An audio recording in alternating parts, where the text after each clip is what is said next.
Hello दोस्तों, कैसे हैं आप सभी। उम्मीद करता हूं कि आप सभी अच्छे होंगे और अपनी पढ़ाई कर रहे होंगे। कुछ स्टूडेंट्स ने मुझे मैसेज के द्वारा ये बताया है कि उन्होंने अपने नोट्स बनाना प्रारंभ कर दिए हैं। बहुत ही अच्छी बात है, मुझे जानकर बहुत खुशी हुई।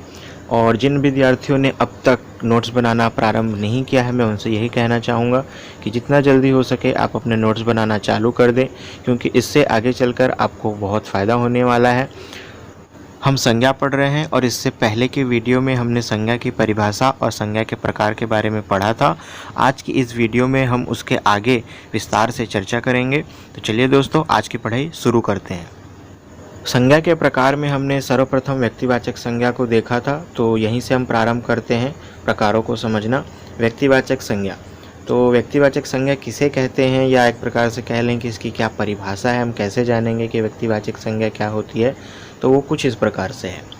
जो शब्द किसी विशेष व्यक्ति, विशेष वस्तु, विशेष स्थान, विशेष प्राणी का बोध कराते हैं, वो शब्द अर्थात नाम व्यक्तिवाचक संज्ञा कहलाते हैं।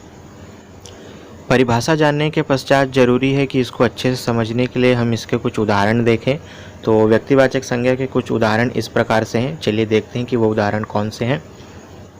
पहला उदाहरण हमने यहाँ पर लिया है राम, ये एक व्यक्ति का नाम है। गंगा, पटना, ये एक स्थान का नाम है। सचिन, प्रीतेश, भारत, जापान, हिंदुस्तान, हिमालय, रामचरितमानस, बनारस, गीता, रायपुर, हिंद महासागर, चांदनी चौक, ब्रह्मपुत्र, सोमवार, सितंबर, दीपावली, होली, काशी, मथुरा, वृंदावन, कोरोना वायरस।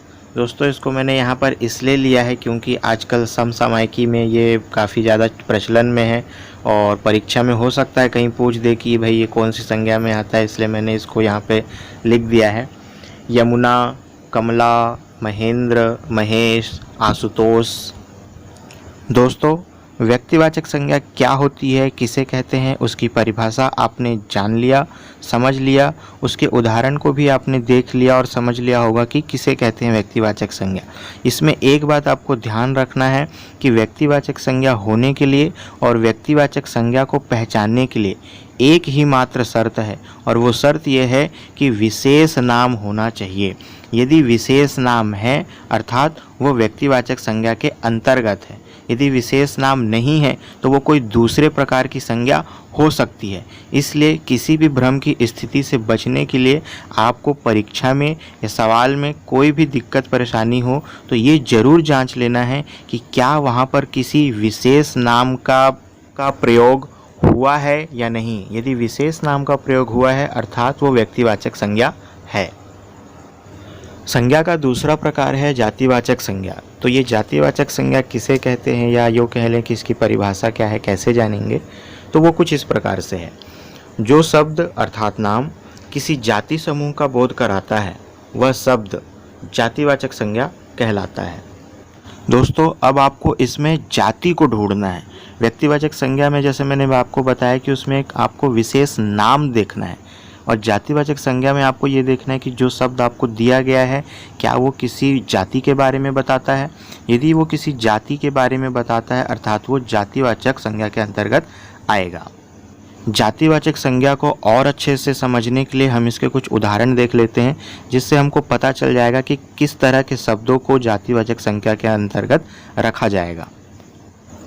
पहला उदाहरण है नदी, पर्वत, लड़का, पहाड़, लड़की, मकान, कुर्सी, घोड़ा, माह, कवि। इसके अलावा दोस्तों, जितने भी पक्षी होते हैं, पक्षियों के नाम भी जातिवाचक संज्ञा के अंतर्गत आएंगे। जितने भी पशु होते हैं, पशुओं के नाम भी जातिवाचक संज्ञा के अंतर्गत आएंगे। जो भी पद होते हैं, जैसे प्राचार्य, वो एक पद है, वो भी जातिवाचक संज्ञा के अंतर्गत आएगा।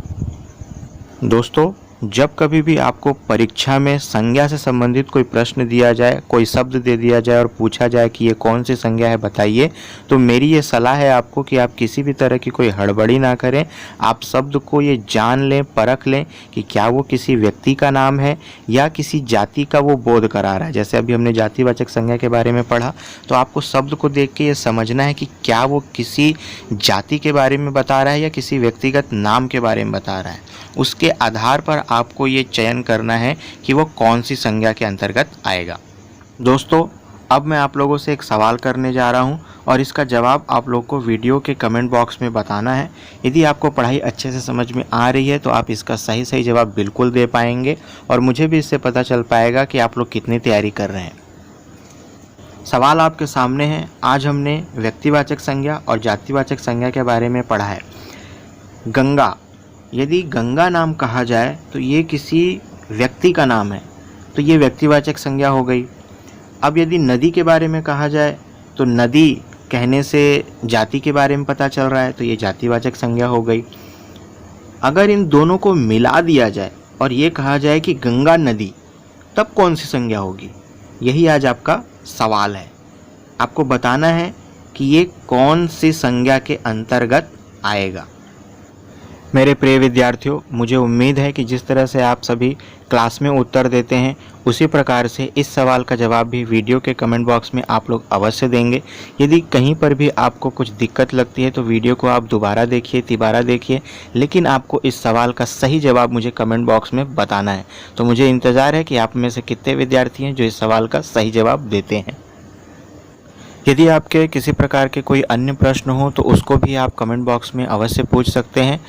वीडियो को लाइक करें, शेयर करें, चैनल को सब्सक्राइब करें। आज की वीडियो के लिए बस इतना ही। अगले वीडियो में आपसे पुनः भेंट होगी। तब तक के लिए धन्यवाद। जय हिंद।